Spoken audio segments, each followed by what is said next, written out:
Start the webinar. Live here. Did I start? You are in practice session. Okay. All right. Now we're not in practice session anymore. All right. Well, good morning, good afternoon, good evening, wherever you may be in the world today. Hope you're having a wonderful, blessed, amazing weekend. It's about 5:55. So I'm just going to start as it is the weekend, and I don't want to waste your time because it's valuable family time, right? So we were talking about powernomics, right? So I'm going to read chapter 2, where we left off. We were talking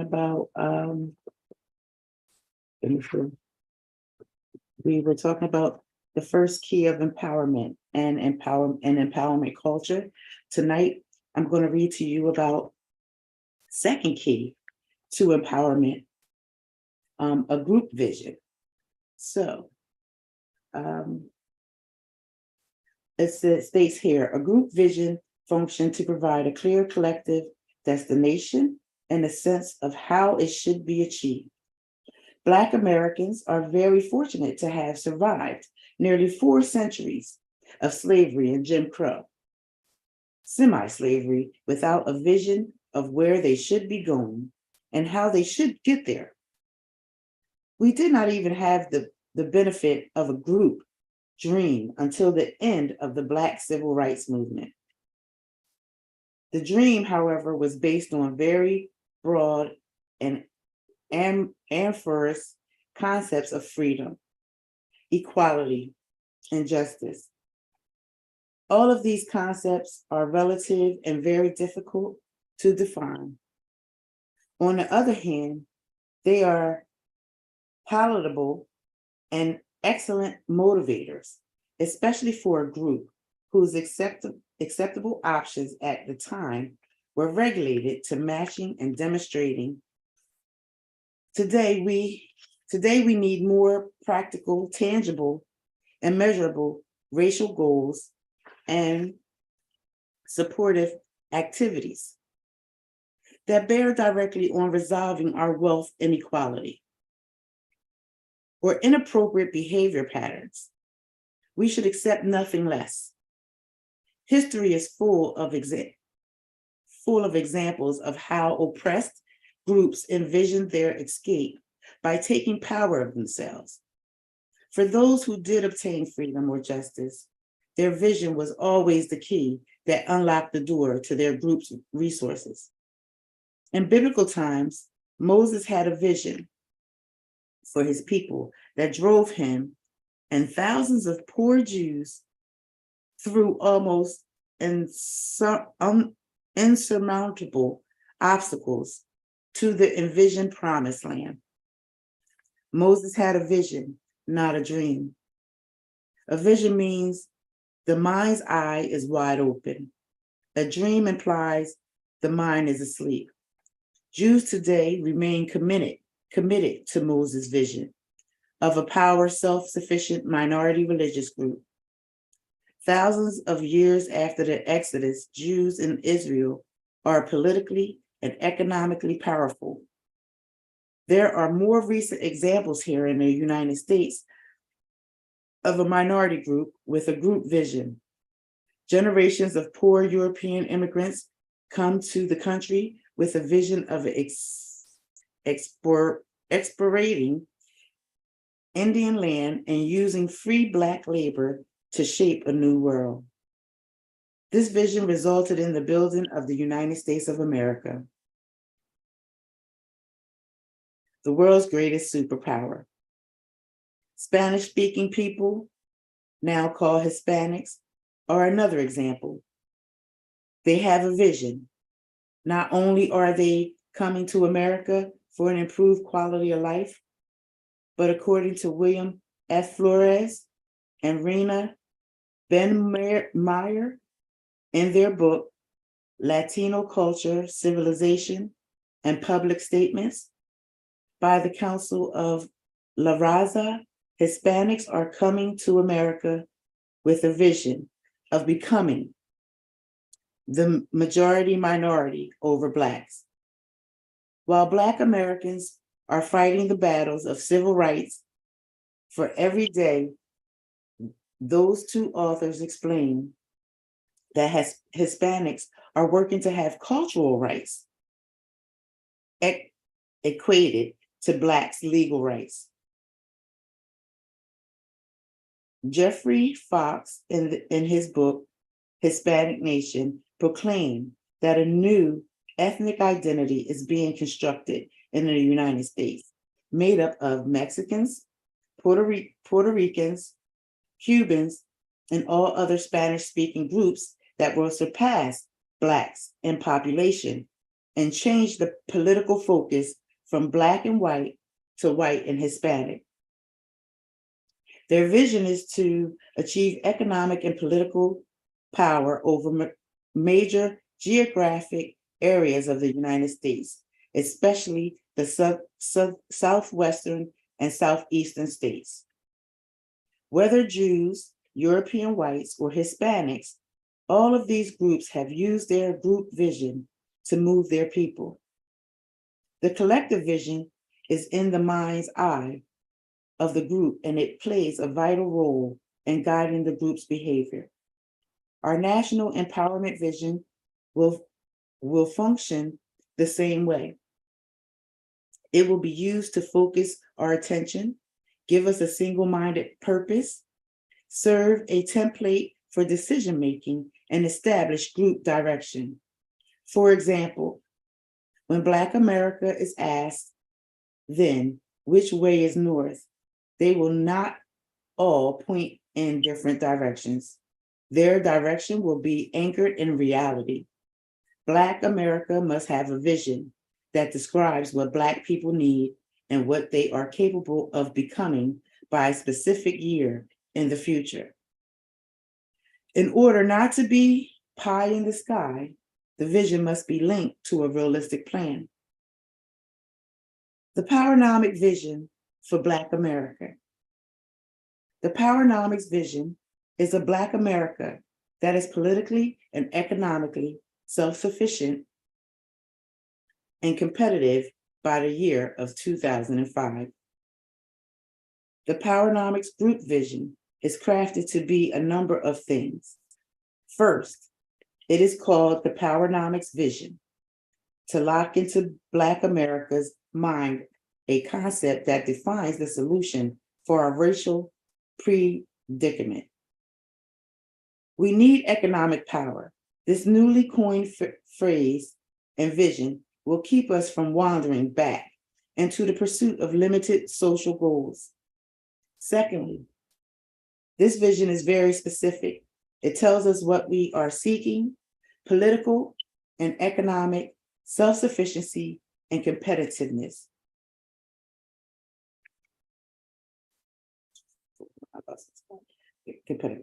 Any acts or issues that do not result in greater ownership and control of economic and political resources for Black Americans do not fit the Powernomics template and should be given a low priority. Third, the group vision sets a timetable, the year 2005.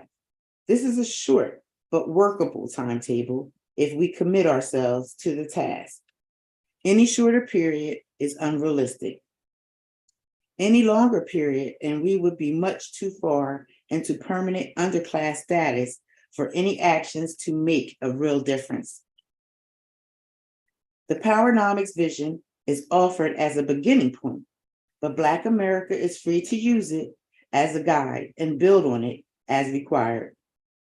The Powernomics vision reduces confusion about issues and makes it more difficult to mislead the group into focusing time and resources on symbolism rather than substance. The Powernomics vision, found on the empowerment culture, prioritizes and directs our energy and resources into activities that result in Black people becoming more self-sufficient and competitive. There are many examples of activities that are at odds with Black empowerment, such as including Blacks in the concept of minority. For example, major American corporations are again pushing Congress to increase the immigration quota on the number of highly trained foreign nationals who could immigrate into this country to fill high-tech jobs.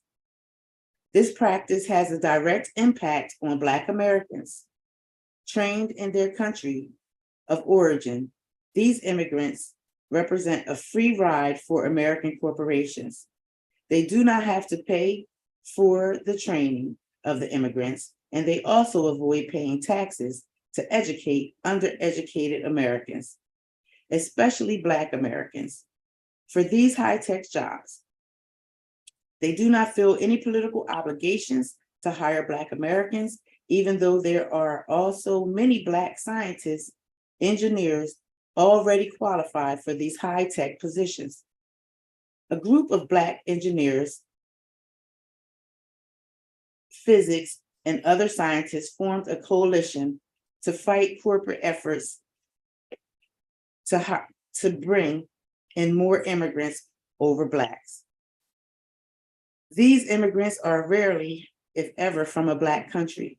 Unfortunately, the coalition of Black engineers and physicists made the mistake of framing the issues as a minority issue rather than a Black issue. The group solicited support from the Congressional Black Caucus. The response of the Congressional Black Caucus was to ask that measures be taken to boost minority employment. The response of the White House further misfocused the issue. Rather than aiding the Black scientists and engineers, the White House recommended legislation to provide training programs to all Americans, with a special emphasis on minorities, women, poor students, and the disabled. These Black engineers got what they asked for. The immigrating technical workers are non-Black minorities. The problem, nobody wants to propose Black solutions for Black problems. Society is more comfortable recommending broad minority solutions for problems that are actually unique to Black people alone. The recommendations of the Black scientists, the Congressional Black Caucus, and the White House will help Hispanics, women, and a myriad of other groups, but not one will help the Black scientists who raised the issue. Hispanics and all the imported foreign workers will be direct competitors to Blacks because of their minority status. Requesting assistance for minorities is actually requesting assistance for competing groups. The solution fashioned did not solve the problem of Black scientists. In contrast, the Powernomics vision is designed to give a sense of direction based on group self-interest to economically and politically empower Black people by the year of 2005. And that is the second key to empowerment of as a group vision. Where is my little, oh, here it is. All right. So it's telling us that when we ask for help, that we need to be more specific and make it more towards Black people and what they suffer and what they need, right? Coming together as a group can take some time. And I know this information is it's real strong. And it takes some time to wrap your mind around it. But Dr. Claude Anderson has some valid points.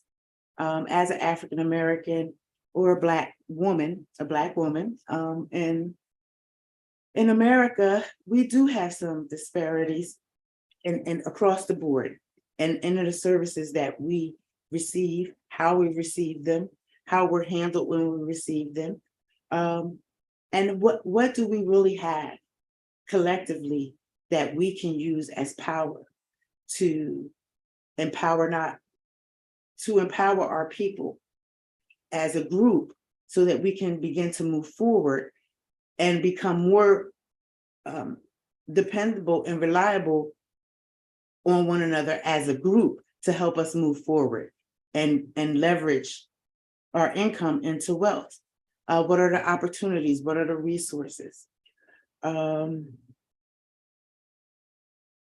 I know when we talk about subjects like this, it makes your skin crawl a little bit because you think of all the things that have happened along the lines of history where Black people have gone to fight for equality, justice, economic integrations for their own people. Many people have died for some of the rights that we have right now, whether they asked correctly to get what they wanted and the politicians changed it around to fit everyone. We're still doing it today. We're still fighting for rights. We're still fighting to, be treated as an equal and be treated, have our concerns addressed as important like others' issues are addressed as important. And thinking about the history, it makes me wonder because, we talk about Dr. Martin Luther King a lot in all his efforts, but Dr. Martin Luther King moved with a group. So it was him and many others that has helped us to get to where we are now. And although Dr. King is not with us, some of his team members are still here and they're still fighting for Black people's rights and issues. And my question always is, what are we doing to fight and help fight for our own issues? I hear different things about the Black caucus. There's some that's for it, and then there's some that is totally disappointed in them because of the way that they operate and the way they have been moving over the years and how they have neglected to focus on Black issues as a whole without any inclusion of any other culture. It's very important because we talk about knowing who you are, knowing whose you are, knowing where you come from, and being born as a Black American, which means you're a non-immigrant, you were here, you are indigenous people of the American lands, but yet you're not treated as such. And there's many opportunities here. And for us to overcome a lot of the obstacles that we do face, we're going to have to come together to begin to make it work, to start building our families, educating them on economics, educating them on politics. He's not saying for us to be separate. He's saying for us to be separate as far as when it comes to our issues. But when it comes to working collectively, when we're working collectively, make sure that we all have the same vision when we are interacting with political parties and going forward what it is that we consider Black people's issues, right? So a lot of times standing up to stand up for what's right makes you fearful because you know what all the backlash could come from it. You could be blackballed, you could be not accepted in certain circles and possibly murdered.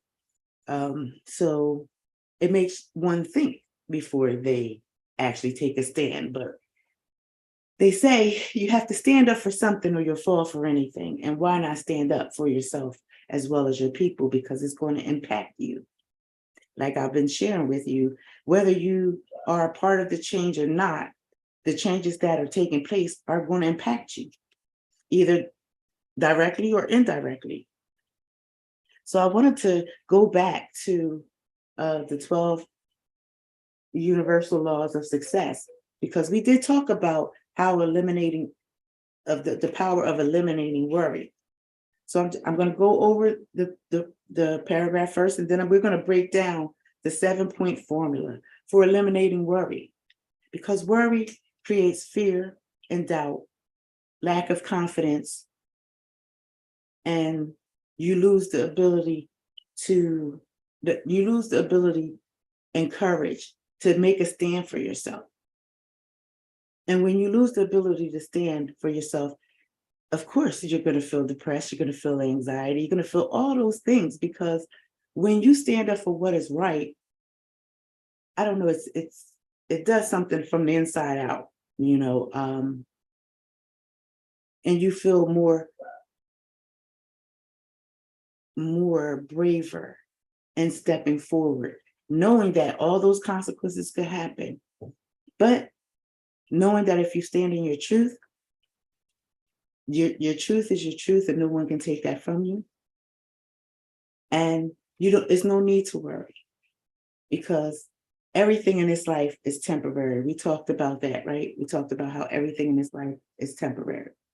So I'm going to begin reading Eliminating Worry from the 12 Universal Laws of Success. And then we're going to go through the 7-point formula for eliminating worry, because I don't want to create panic. I just want to help educate those that are trying to figure out, where do I fit in?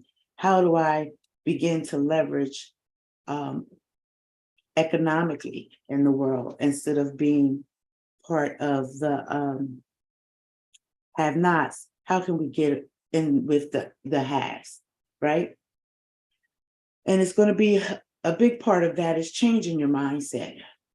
Mindset is very, very important. So eliminating worry, the first and most important step toward eliminating worry is to kill the worry habit of making a blank decision that nothing in life is worth the price of worry. This general decision symbolizes in your own mind a commitment not to yield to the pangs of worry. No matter what, the second step is realize that no amount of worry will change or help the outcome. Change your attitude toward the situation or condition causing you to worry. Change your attitude by changing your thinking and feelings about that which is causing you to worry. Replace negative thoughts and feelings of indecision, fear, and doubt with positive thoughts and feelings based on understanding, faith, and courage. The third step to eliminating worry is to practice the following 7-point formula for eliminating worry from your life. The first 7-point formula for eliminating worry is realizing that most of the things you worry about will not happen. Montaigne, the French essayist, put it this way: my life has been filled with terrible misfortunes, most of which never happened. 2, we are to determine the worst possible outcome of the situation you are worried about.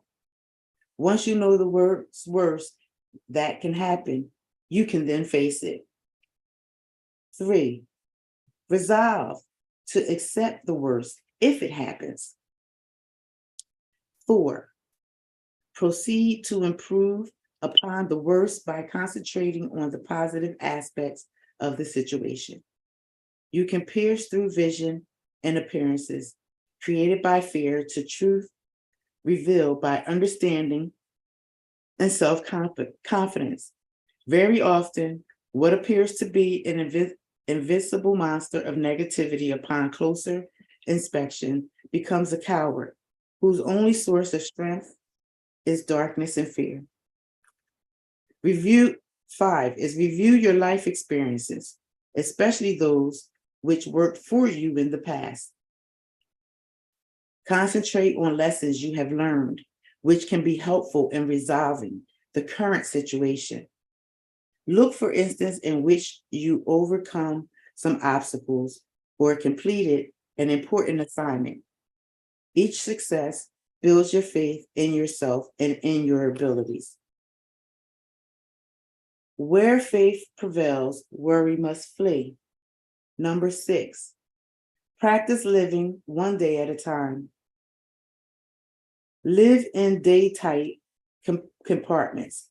Forget yesterday's failures and tomorrow's possibilities for success. Concentrate on doing everything you can today to make tomorrow the way you want it to be.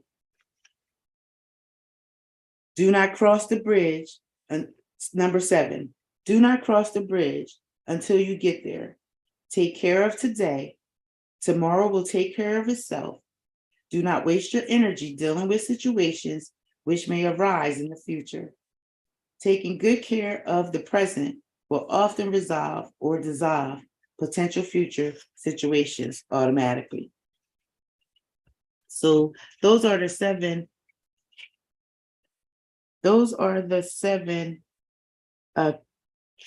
point formulas for eliminating worry. And I don't know, can you guys see? Let me see, move this over here like that. I guess you can see it. Yeah, that's like that. Okay. All right, now we're talking about economic integrations, trying to move together and create sustainable families. And today, many Americans are kind of like in the same boat. We carry a lot of debt. A percentage of us is not prepared for retirement, which means that when we do get to retirement age, we're going to be still working in some form or fashion. If we do not begin today, taking the steps to start building for our future. And we talk about the key areas in our lives, right? We're talking about income, health and safety, our environment, agriculture, the opportunities and the resources that are available to us, and what do we do with those opportunities and resources? Well, we definitely know that through earning wages and or salary, you can earn an income. And when you earn that income, after you do the work and you receive your pay, before you even get your pay, taxes are going to be taken out of it. The government's going to take their portion first. So that's a great opportunity for you to do the same thing for yourself by investing in either a retirement plan or Roth IRA, so that you can begin to pay yourself first while you're working to create revenue for you that will grow for you, right? You could take your money and double it. What's another way? Creating accounts with your credit union, another source of savings. There's also the stock option. But it's something that you should learn about it if you don't know too much. But if you don't know too much, you can always see a financial advisor seek a financial advisor, and they can help you, and you possibly get a guided investment fund. So where you're contributing, but someone else is doing the trading and things for you and helping your money grow. What are some other ways? There's making sure that you invest in a nice, life insurance policy that offers you the option to borrow from it should an emergency come. That's another way to have an avenue. We talked about investing in property, different things of that nature.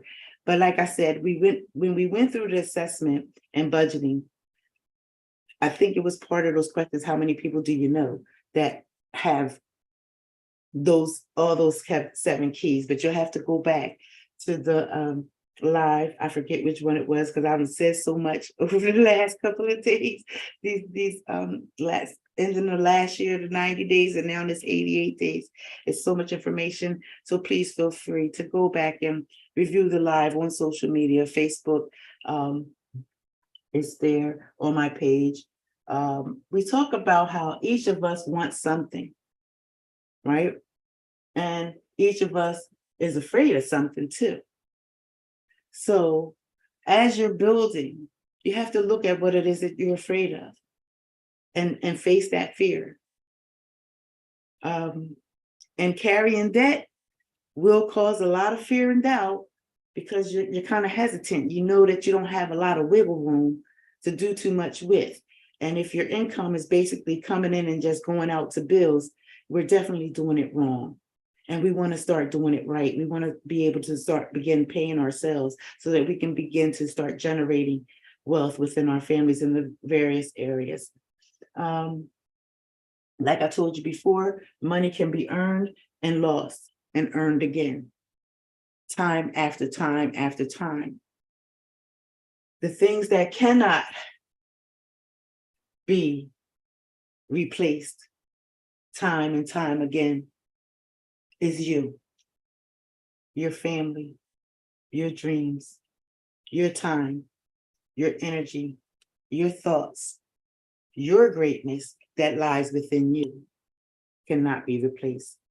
Only you can share that with us while you're here. And it says, as you believe, shall it be of you. So whatever we believe in our minds, we can create and we manifest that in our lives. And we have to examine that and look at that, because our thoughts are not only going to manifest in our lives, it's going to manifest in our behaviors. And how do we begin to start changing some of the behaviors? We're talking about building sustainable families. It begins with us as parents, as individuals, assessing ourselves, seeing how we are moving and shaking. What kind of example are we for our young people that we are responsible for help navigating through this life? It's our job to educate them first and then let them go out into the world, because we don't want the world to miseducate them, because we know that America's history is a little tainted. They leave out some of the information that is quite crucial to our Black children to know that they come from greatness, that they come from a line of Black people that have done great things in America and throughout the world, and that there's a generation of more Black people doing great things in the world. More light is being shined on different things, different areas, different issues, and all across the country. And my take is that if you're gonna fight, might as well stand up and fight for something, right?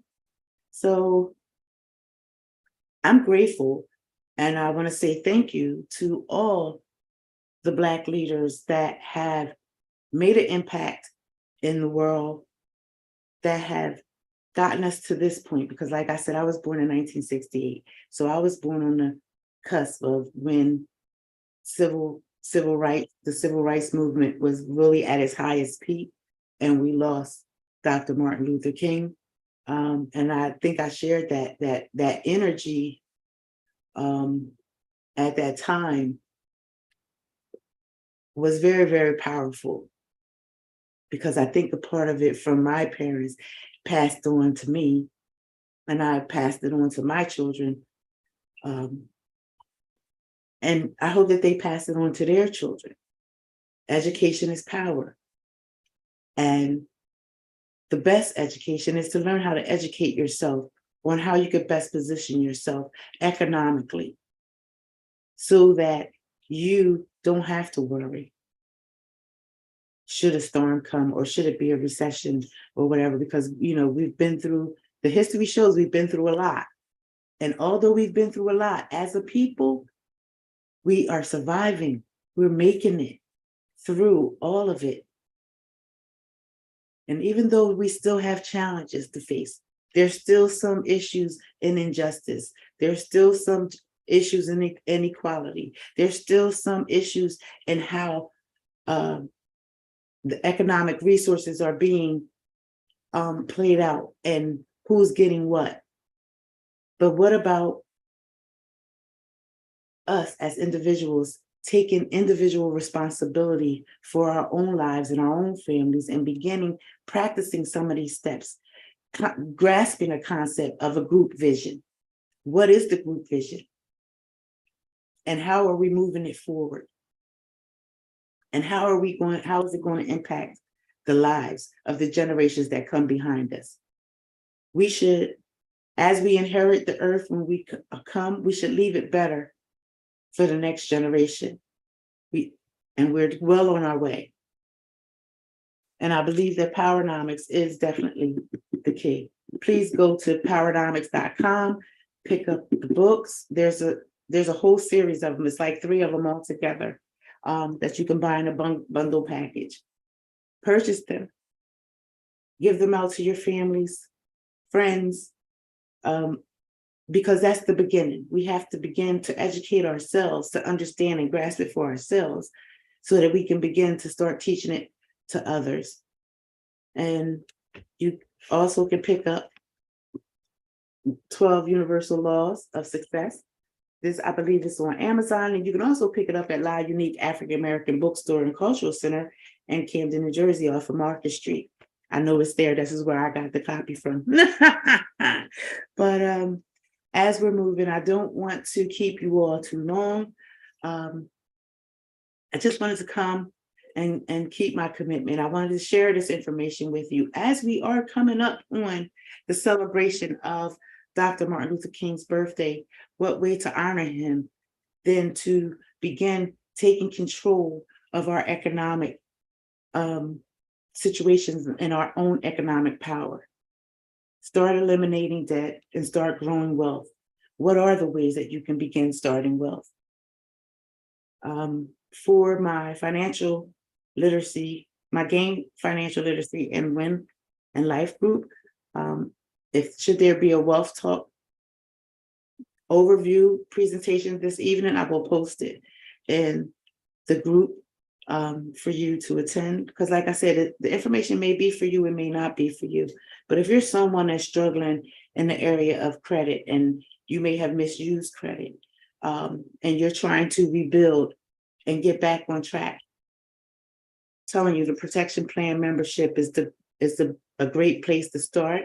Because you see it visually, you'll be able to see exactly right in front of you where your funds are going, what's being eliminated, and how you can begin to move further into building your wealth and exactly see how much you can actually begin to start saving, where that you can place as savings and put it somewhere where your money will grow. Imagine investing $1 and getting $2 back, right? It's a no-brainer, but you have to want it. It's all about your mind frame and how you view your life. How do you see yourself? How do you see your life? Where do you see your life going 5, 10, 15, 20 years from now? Also, along that journey, self-care is a very big piece of that. Your health, making sure you get the proper rest, and you're eating the proper foods, getting the proper exercise. All these things are going to help you to be mobile and to be able to do more and benefiting your life and your family's life as you're moving forward. 2023, we're trying really hard not to leave anyone behind, and we're trying to educate as many people as possible.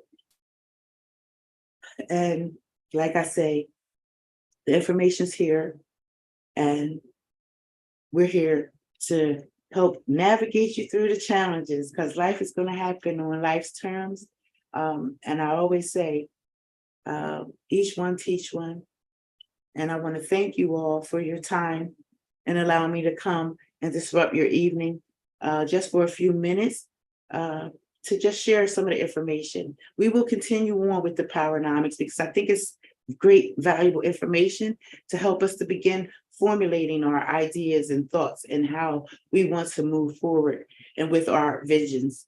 And as we are growing, learning, and healing ourselves and becoming more aware of ourselves and what we want for our lives to better our families and communities, we can kind of zone in on, do we have a group vision moving together? Even if that group vision is within your family, and that's probably where it should start before you start going out and gathering more, but you want to make sure your family is strong.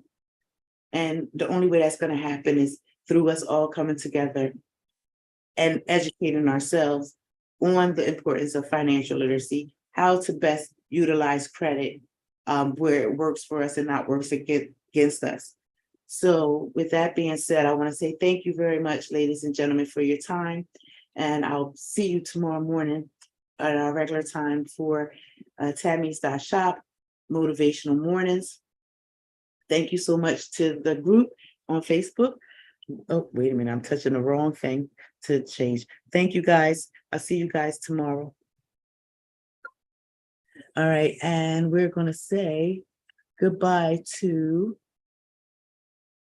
YouTube. Thank you, YouTube, for joining us. Please feel free to leave comments, your thoughts.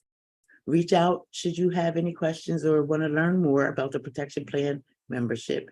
I'll be more than happy to direct you.